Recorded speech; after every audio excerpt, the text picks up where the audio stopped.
In this video, I am going to discuss the Medo-Persian Empire, also known as the Achaemenid Empire, and its relevance to the Israelites.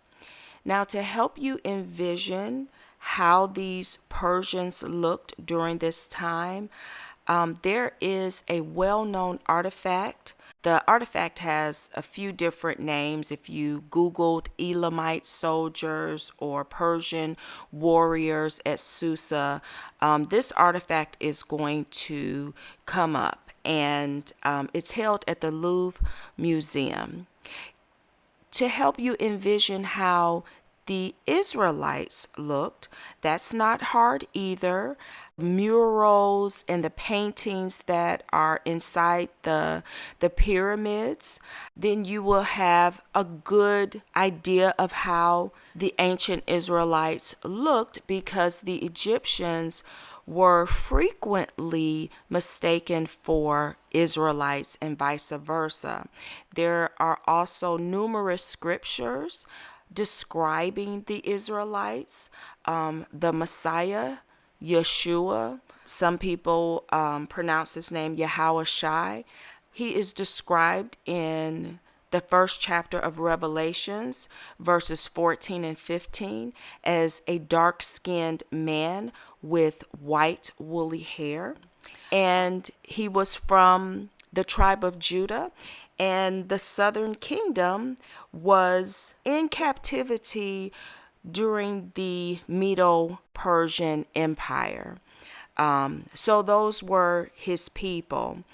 And another scripture I can think of, one of many, there are a plethora of them. Peter basically was encouraging the Israelite women to focus more on their inner beauty as opposed to the external beauty. He made reference to them engaging in these elaborate hairstyles, plaiting the hair. I know that very well, because I think the last time I got my hair plaited or braided, it took about 5 hours. So we know that very well. So those are the pictures that you will see throughout this lesson. So let's get started. Approximately 150 years prior to King Cyrus's birth, the prophet Isaiah predicted his reign. And you can find that in the book of Isaiah, chapter 44, verse 28. There's another important story regarding King Cyrus and his grandfather, King Astyages. Now, some believe that this is folklore. Legend has it King Astyages wanted his grandson dead. And this is based on a dream that he had. He dreamt that his daughter was standing before him, and vines began to grow from her back and spread over a vast region.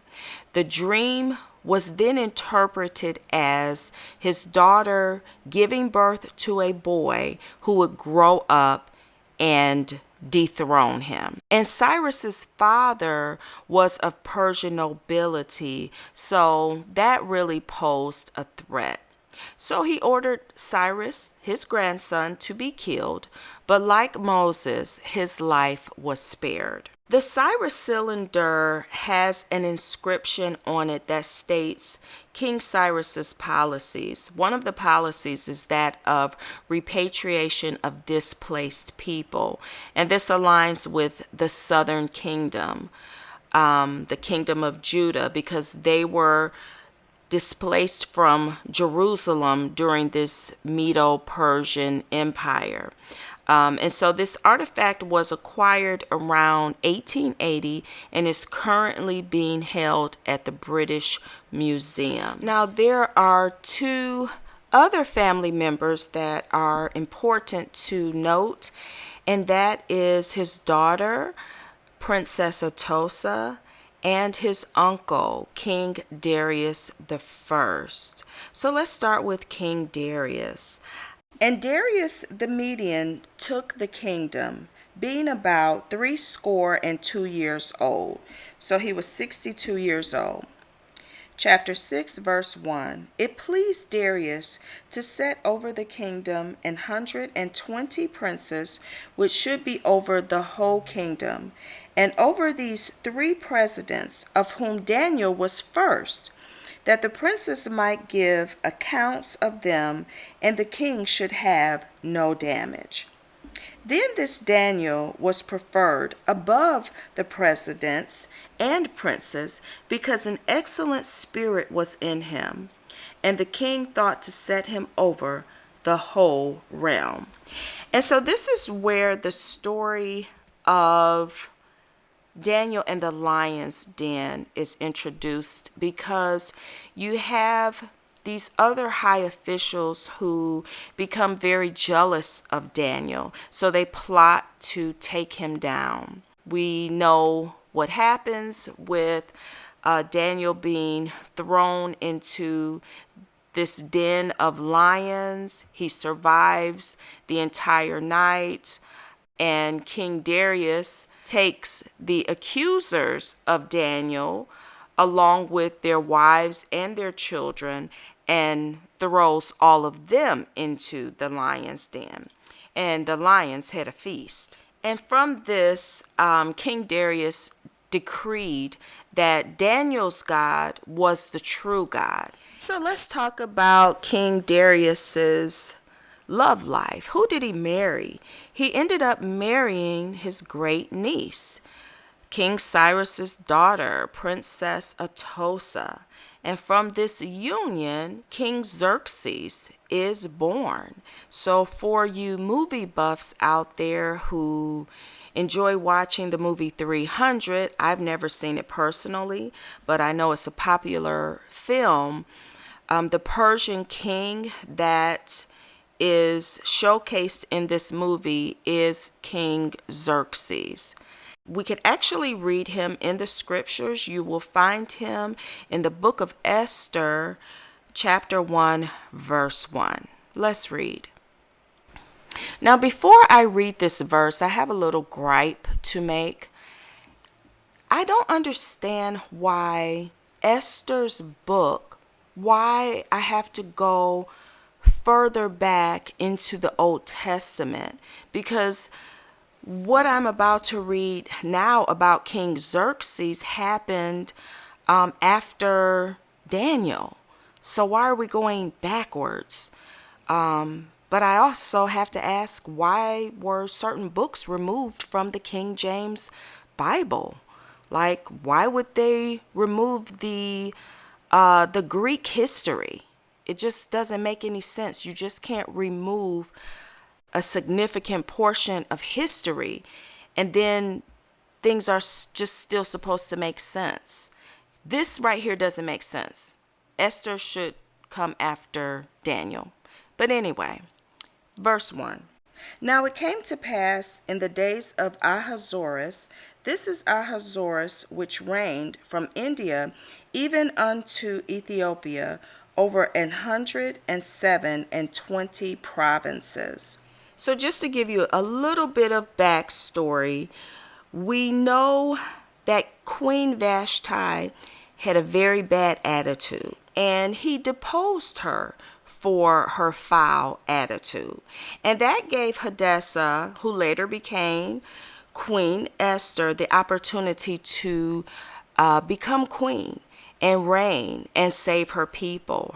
There was a wicked man named Haman and other wicked officials who got in King Xerxes' ear and told him about the Israelites. And these were the Israelites of the southern kingdom, known as Jews because they were from the kingdom of Judah.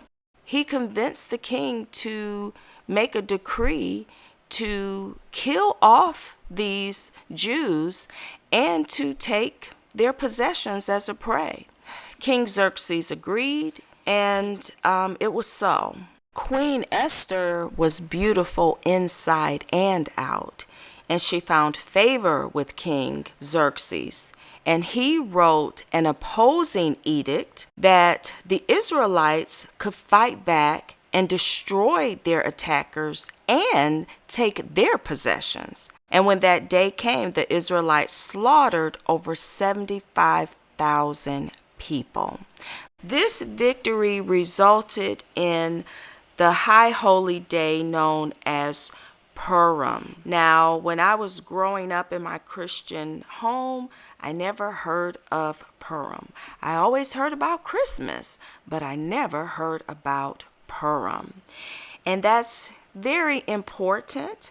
So let's read that, and I think I will close this out. Chapter 9, verse 27 and 28.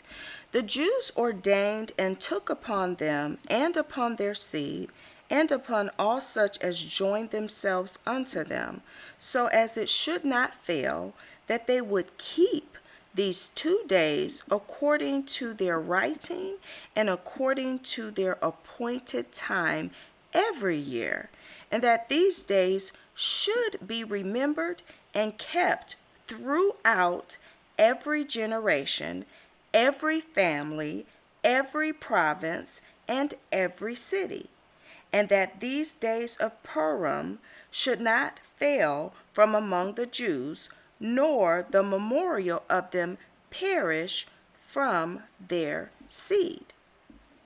So read the scriptures, read history, and study so that you can have an answer. I hope you enjoyed this lesson. I'll see you all next time.